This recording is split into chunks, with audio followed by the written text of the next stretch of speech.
Muy buenas noches, mis queridos hermanos.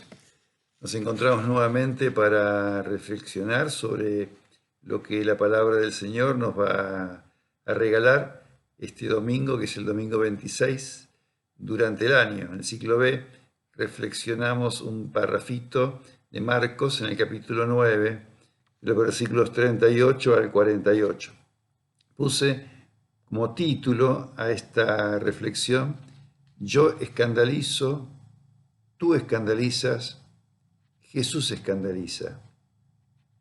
Y les cuento que estos pocos versículos son en realidad un pegote, digámoslo así, porque no es una unidad temática muy clara, sino que es una suma de diversos dichos de Jesús, una especie de colección de dichos de Jesús que se refieren a cosas diversas.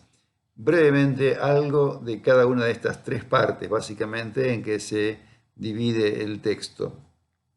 En primer lugar, la primera cosa que podríamos decir es la desafortunada intervención o reacción de Juan, porque quiere impedir que alguien que no es del grupo, que no es de los nuestros, dice él, haga el bien, cure a otros, ¿no? Entonces pone la pertenencia al grupo, digamos, la pone por encima del bien de las personas. Y Jesús los haga corriendo, evidentemente. Es interesante leer el texto, ¿no? Que no está contra nosotros, está con nosotros, dice Jesús. El que hace el bien en nombre mío, en nombre nuestro, no puede estar contra nosotros. Bueno, de todas maneras, este texto tiene una tremenda actualidad hoy, en tiempos de sectarismos, en tiempos de nacionalismos, de racismos, ¿no? De etnocentrismos. ¿Qué actualidad tiene esto? Un cristiano nunca puede decir de alguien que hace el bien, no, no es de los nuestros. ¿Por qué? Porque en la medida que hace el bien, está trabajando por el reino. En realidad, si uno va a un nivel un poquito más hondo, si quiere más místico, uno puede decir, todos somos uno con los demás. ¿Quién no es de los nuestros? En ese sentido, yo diría que Abel Pinto, ¿no?, cuando canta esa hermosa canción, entendió más el Evangelio que ese Juan en ese momento, por lo menos, y que muchos cristianos hoy, ¿no?, tantos cristianos fundamentalistas y reaccionarios, que piensan así, los nuestros y los que no son de los nuestros. En segundo lugar, la segunda sentencia habla del vaso de agua, ¿no?, de dar un vaso de agua, ¿no? Y esto me hace pensar en el valor de las pequeñas cosas. Jesús rescata el valor de las pequeñas cosas. Y hoy sabemos bien que no podemos nunca medir el efecto del gesto más pequeño, de un acto mínimo, ¿no? El famoso efecto mariposa, o la famosa cadena de favores. ¿Hasta dónde llega ese bien pequeño que siempre es difusivo? Ya lo decían así los antiguos. Pero nuestra sociedad ha perdido un poco la brújula, ¿no es cierto? Cuanto más grande, más caro, ¿no es cierto?, más llamativo, más espectacular sea algo, parece que eso es lo mejor. Eso hay que buscar, eso es lo importante, ¿no? Y sin embargo, muchas de esas cosas son adefesios, están vacías, no tienen mística, no tienen espíritu, ¿no es cierto? Cuánta parafernalia hay en nuestra sociedad, cuánto derroche inútil, ¿no? Tantas cosas, ¿no? Simplemente por aparentar, cuánto superfluo, ¿no? Cuánta apariencia. Sin embargo, el vaso dado por amor tiene un valor infinito, lo mismo que esas moneditas que puso la viejita en el cepillo del templo, en la alcancía del templo, ¿no? Valor infinito, mucho más que los grandes donativos que ponían los ricos e importantes para hacerse notar. El tercer tema es el tema del escándalo. Pecado gravísimo hoy según el Evangelio. Un pecado que parece que no tiene perdón de Dios.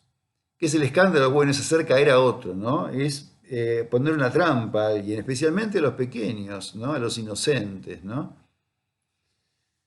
¿Y cuánto tenemos que revisar en la iglesia, ¿no?, nuestras actitudes, nuestros gestos, nuestros comportamientos, nuestras palabras? ¿Cuántas veces, ¿no?, la gente se aleja de la iglesia por el comportamiento de los curas, de las monjas, de los cristianos, ¿no? De la institución eclesial con sus afirmaciones, ¿no?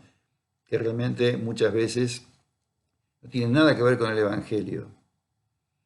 Entonces, obviamente tenemos que preguntarnos hoy si mi testimonio de vida como cristiano es una ayuda o no para la fe de los demás. ¿Quién puede decir? Yo no, yo nunca, con mi comportamiento, yo nunca escandalicé a nadie. Pero fíjense, Jesús también escandalizaba. Y esto es inevitable, ¿no? Porque cuando alguien rompe ciertas normas inhumanas, que había en el tiempo de Jesús, ¿no? El sábado por encima del hombre, por ejemplo, ¿no? Cuando alguien dice algo que no es políticamente correcto, o actúa en forma no convencional, ¿no? Con los pobres, con los marginados, o cuando alguien lucha por la justicia, ¿no? Y se opone a este orden o desorden establecido, escandaliza. Papa Francisco, por ejemplo, escandaliza, ¿no? A muchos cristianos conservadores, a muchos cristianos ricachones, ¿no es cierto?, cuando predica la más clásica doctrina social de la Iglesia sobre la propiedad privada. Escandaliza. Y me atrevo a decir que si nosotros no nos escandalizamos de Jesús, o si Jesús no nos escandaliza nunca, es porque de alguna manera estamos fabricándonos, o nos hemos fabricado, un Jesús de bolsillo. Los apóstoles se escandalizaban de Jesús. Cuando Jesús decía, voy a la muerte, mi destino es la cruz, los apóstoles se escandalizaban de Jesús. Y podríamos decir algunas cuantas de estas exigencias de Jesús que deberían escandalizarnos. Me parece normal, por ejemplo, amar y perdonar 70 veces a los enemigos. Me parece normal poner el reino de Dios por encima de mis intereses, mis vínculos más íntimos, más personales, por encima de mi familia. Me parece normal devolver bien por mal, poner la otra mejilla. Me parece normal que Dios no escuche cuando rezamos por causas justas, por situaciones que merecen realmente, claramente, merecen que Dios intervenga para salvar de una injusticia a una persona que está sufriendo y no interviene. Me parece normal. No nos escandaliza nunca esto. Por eso digo, si Jesús, si el Evangelio, si la fe no nos cuestiona, si tenemos todas las respuestas, si nos alcanza con repetir el catecismo, seguramente nos hemos fabricado un Dios de bolsillo. Queridos hermanos, este Evangelio nos deja con tantas preguntas, ¿no? Siempre nos deja preguntas, pero quizás hoy más que nunca este Evangelio nos invita a que pensemos, examinemos nuestra vida a la luz de estas palabras de Jesús. Que tengan una muy, pero muy buena semana.